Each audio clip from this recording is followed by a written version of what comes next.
Ислам Махачев ийн гэр наранд толгойлуулсан UFC 330 ивент Пенсильвани мужийн Филадельфиад болно. Хүн амынхаа тоогоор Америкт 6-т бичигддэг энэ том хотод UFC ердөө 4 удаагаар л ирж байгаа нь үнэхээр гайхмаар. Сүүлд энэ хотод Барбоса Гейжнер 2019 онд тулцсан. Тоотой ивент хөлтөлтөд 2011 онд UFC 133 л хийгдсэн. Тиймээс олон жилийн дараа Филадельфиад болж буй энэ арга хэмжээнд энэ цагийн хамгийн шилдэг тулаанч Ислам Махачев хагас тунчингийн бүсээ ийн гэрийн эсрэг хамгаална. Мөн дэд өргөл тулаанд Маккензи дээр нь Жилен Робертсон Строуд бүсээ хамгаалах тул хоёр аврагын бүстэй ивэнтэд зориулж өөрийн хамгийн анхны 5 бичлэгээ төлөвлөж байна. Нийт 12 тулаанаас бүрдэх энэ арга хэмжээнээс өөрөө сонирхолтой гэж бодсон тулаануудын таамагийг оруулах тул бичлэгээ дуустал нь үзээрэй гэж хүсэж байна. Ингээд бичлэгээ эхэлцгээе. 330 эхний тулааны хагас тунчингийн Жеремай Уэлс Мектепиг оролцоо нар хийнэ. Энэ жил 40 нас хүрэх Жеремайн ах UFC 4 дараалж ялсан ч Карста Харрис, Макс Гриффин гэсэн тулаанчдад ялагдсан. Улмаар жил 8 сар завсарсны эцэст өнгөрсөн жил 11 сард Темба Горимбог нэгдсэн саналаар ялж ялагдлын цувралаа зогсоосон. Харин нөгөө талд өөрийн царай зүс дүр төрхөөрөө фэнүүдээс эртний хүн гэдэг очиж яваад байгаа Мектепиг орол байна. Сүүлийн 3 тулаандаа ялаад байгаа. Уг нь чансааны 15 руу орох боломжтой харагддагч энэ удаа өөрөөсөө чансаа доогуур хүнтэй тулдах шийдвэр гаргасан. Тиймээс оролбоо өрсөлдөгчөө дуусгаж чансааны 15 руу бичигдэх зам руугаа ойрт нэгж харж байна. Эцсийн тамга оролбоо 2 дуурайд нокаутаар Прелимсгийн сүүлээс 2 дахь тулааныг Джейлен Турнер, Кав Фернандес нар хийн. Джейлен Турнерд өмнө нь UFC 313-т ялагдсныхаа дараа зодог тайлсан боловч UFC 323-т эргээрж Эдсон Барбосыг нэгдүгээрээ дуусгасан. UFC-д нийт 8 ялж 6 ялагдсан амжилттай байгаач ялсан тулаануудаа бүгдийн дутуу гаргасан амжилттай болохоор түүний тулаанууд үзүүштэй байдаг. Мөн метр 91 см өндөртэй тул нуруу алдны үед байнга давуу талтай байдаг. Харамсалтай нь ялж ялагддаг докторгүй байдал нь түүний амжилт гарах потенциалын үгүй байдаг юм. Харин Кав Фернандесийн сүүлийн 3 тулаандаа ялсан амжилттай тул энэ тулаан түүнд ихний сорилт болж байгаа. Мөн тэрээр анх удаа Америкийн өрсөн дээр тулдах болохоор сонирхолтой тулаан үзүүлэл нэр хүндч дээшлэх боломжтой. Фернандес бас жүжигцүгийн хар бүстэй тул тулаан хэвтэр шилжиж түүнд давуу тал үүснэ. Гэхдээ Турнер нэгдүгээрд аюултай байдаг. Фернандес ч бас ялсан 3 тулааныхаа 2-ыг нь эхний үед дуусгасан. Тиймээс энэ тулаан эхний үед дуусгах магадлал маш өндөр. Хэрвээ эхний үед дуусахгүй бол Фернандесийг илүүрхэд ялна гэж харж байгаа. Гэхдээ миний эцсийн тамга Джейлен Турнер нэгдүгээрд нокаутаар Прелимсгийн сүүлийн тулаанд Йоэл Алварес Чиди Инжуканы нар тултна. Уг нь Жефнэл тулдах хуваартай байсан ч гэмтлэн улмаас татгалцсанаар Алварес богино дуудлага авч орлохоор болсон. Алварес өвд замлалтаа нийт 23 ялахтаа 22-ын хугацаанаас өмнө дуусгасан амжилттай. Тэр өнгөрсөн жилээс эхэлж хагас тунчийн тулдахаар болж Висенте Лукиг ялсан ч энэ жил Беллатори аврагаас Ярослав Амосож ялагдсан. Харин Инжуканы замлалаа анх дундчингээс эхлүүлж байсан ч 3 дараалж ялагдсан тул жин доош хагас тунчинд руу буусан. Хагас тунчид 3 дараалж ялж дажгүй эхэлж байсан ч сүүлийн 2 тулаандаа ялагдсан. Энэ тулаа 2 тулаанчид маш чухал. Хэрвээ Алварес ялагдвал дараас ялагдaltaй болж чансаар орох боломжоо алдна. Харин Инжуканы ялагдвал дахин 3 дараас ялагдaltaй болж UFC-д ажилтаа байх үгүй нүртэл яригдана. Тиймээс 2 тулаанчид ялалт зайлшгүй шаардлагатай. Хэдий Алварес богино дуудлагаанд тулдж байгач энэ тулаанд гараа өргүүлнэ гэж харж байна. Тиймээс миний эцсийн тамга Алварес 2 дугаар өчиг болтоор ялна. Үндсэн хэсгийн эхний тулааныг барьцаалуулсан Эдсон Барбоса, аргентинуулсан Эстебан Эрбогс нар хийн. Сүүлд болсон Филиотой арга хэмжээнд Эдсон Барбоса оргил тулаанд тулдж байсан бол энэ удаа үндсэн хэсгийн салхийг хална. Хэдий 40 настай ч гэсэн Эдсон Барбоса өндөр түвшинд тулдж байгаа нь үнэлүүштэй ч гэсэн тэр сүүлийн 10 жилд 10 ялагдсан маш тааруу амжилттай. Энэ үзүүлэлт түүний аль эрт зодог тайлах ёстой байсныг илтгэж байгаа юм. Харин Эрбогс үед энэ жил чансааны эхний 10-т бичигдэх боломжтой байсан ч Гамрот түүнийг гарын гурвалжин болтоор ялсан. Тийм учраас 30 настай тулаанч маань энэ тулаан заавал ялах ёстой. UFC-д нийтэд 3 жил болсон ч ердөө нэг л тулааны дутуу гаргасан үзүүлэлттэй тул тэр Барбосыг дуусгах шаардлагатай гэж бодож байна. Эцсийн тамга Эрбогс 3 дугаард нокаутаар ялна. Барбос бол Ямплховч, Дерек Льюис нар хамт зодог тайлах ёстой тулаанчдын нэг юм.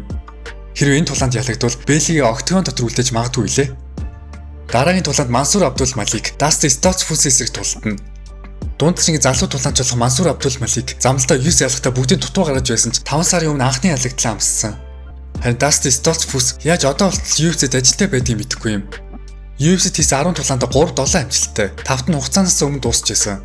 Хэд ийм үү амжилттай байгаа ч тэр төрлөг Пенсильвани мужид тулдахаар боллоо. Гэхдээ тулааны үр дүн түүний талд очно гэж бодохгүй байна. Энэ тулаанд Абдул Малик амархан өрсөлдөгчтэй таарсан тул Эрбогс сайдл тулаанаа дутуу гаргах шаардлагатай. Хэрвээ тийм зүйл болдоггүй тулаан сунжирч үр дүн шүүгчдийн мэдэлд очивол үнэхээр урам угалсан тулаан байх болно. Тиймээс миний эцсийн тамга Абдул Малик нэгдүгээрд нокаутаар. Дэд өргөл тулаанд шинэхэн авраг үзэгсэлэнд Маккензи дээр нь эхний бүс хамгаалтаа Жилен Робертсны эсрэг хийн. Хэдий авраг болж гайхалтай мөчөг бүтээсэн ч түүний UFC 321 хийсэн тулаан үнэхээр удаан. Нэг цаг тулдж байгаа юм шиг санагдсан. Харин аврагын бүс горлогч Канад улсын тамирчин Жилен Робертсон анх 2017 онд 22 настайдаа UFC-д нэгдэж холбоонд нийт 20 тулаан хийсэн туршлагатай. Сүүлийн 5 тулаандаа дарааж яснаар анх удаа аврагын тулаан хийхээр боллоо. 2 тулаанчин тулааны арга барил нэлээд төстэй гэж хэлж болно. Дээр нь бол жүжигчүүгийн хар бүстэй UFC-д 8 тулааны өчиг болтоор ялсан амжилттай. Харин Робертс нь UFC-д 14 ялахдаа 7-ын өчиг болтоор 2-ыг нокаутаар ялсан гэдгээс харахад тулаан дуусах өндөр чадамжтай тулаанч гэдгийг харуулж байна. Гэхдээ дээрний давуу тал гэвэл тэр аврагын төлөө тулдж байснаас гадна хэд удаа ивент толгойж байсан туршлагатай.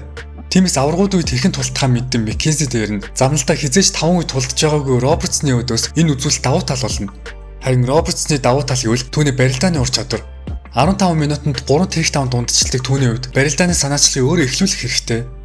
Барилдааны хаараас өрсөлдөгчөө удирдах, дарамт өгснөөр өөртөө ялах боломжийг бий болгоно гэж харж байна. Хизээж боолуулж байгаагүй Маккензи дээрний эсрэг тулааны хэвтээр шилжүүлэлээ гэхэд Робертс нөчиг боох гэж оролдохоос илүү Гранд Паунд богино цогцолтод өгөх нь илүү оновчтой шийдэл гэж бодож байна. Миний эцсийн тамга Маккензи дээр нь шүүгчдийн шийдвэрийг ялж амархан хамгаална. Эцсийн тулаанч шинэ хагас тунчингийн авраг, 2 өөр жинд авраг болсон 11 дахь тулаанч, аврагуудын часааны номер 1 авраг Ислам Махачев тултана. Мөн энэ тулаан Исламын хувьд түүхэн мөч бүтээх онцгой тулаан. Тэрээр UFC-д 16 дараалж ялсан амжилттай байгаа бөгөөд хэрвээ ялах юм бол дараалсан ялалт нь 17 болж Андерсон Силвагийн рекордыг шинжилж цоошинд босго тавина. Өмнөх тулаантай JDM-ийг ялж 2 дахь бүсээ авч түүхэн мөч бүтээсэн бол энэ удаа дахин нэг түүх бүтээх боломжтой боллоо. Гэхдээ түүний өрсөлдөгч тийм амархан өрсөлдөгч биш. Ийн Гэри бол Исламтай адилхан нэг л ялагдaltaй, маш ухаалаг тулаанч. Богино дуудлага Шавкаттай тулдаж 5 дугаард бараг л дуусгах төгсөн. Дараа нь дахин богино дуудлага Карлос Пратцтай тулдаж тулааны турш илүүхэж ялт байгуулсан. Дараа нь UFC-гийн аврагаас Билал Мухаммедыг Катар тулдаж 2 шүгчээс 30-27 гэсэн санал аван ялт байгуулсан. Тиймээс UFC түүний сүүлийн 3 тулаанд хийсэн гүйцэтгэлийг үнэлж аврагын тулаан өгсөн. Мөн үзэгч бид нар Конор Хабибаас хойш анх удаа Ирланд Дагестан гэсэн ойрол тулааны үзэгч байна. Хэдий Ийн Гэри Конор шиг нэр хүнтэй биш ч түүний өөртөө ихтэй байдал болон хэвлэлээр өгдөг ярилцлагууд нь фэнүүдийн анхаарлыг татаж чаддаг. I cry watching Disney films. Тэрээр Исламтай харьцуулахад нуруу өндөр, алд урт, насаар залуу. Мөн 1 минутанд оновчтой цогцолт өгч байгаа тоогоор Исламаас илүү гэсэн давуу талтай. Хэрвээ тэр Махачевыг ялвал зөвхөн бүс аваа зогсохгүй Ирландын холимог талааны шинэ нүүр царай болох боломжтой. Гэхдээ энэ давуу байдлаараа хэрхэн одоо цаг үе шилдэг тулаанчийг буулгаж авахыг ёстой хэлж мэдэхгүй юм.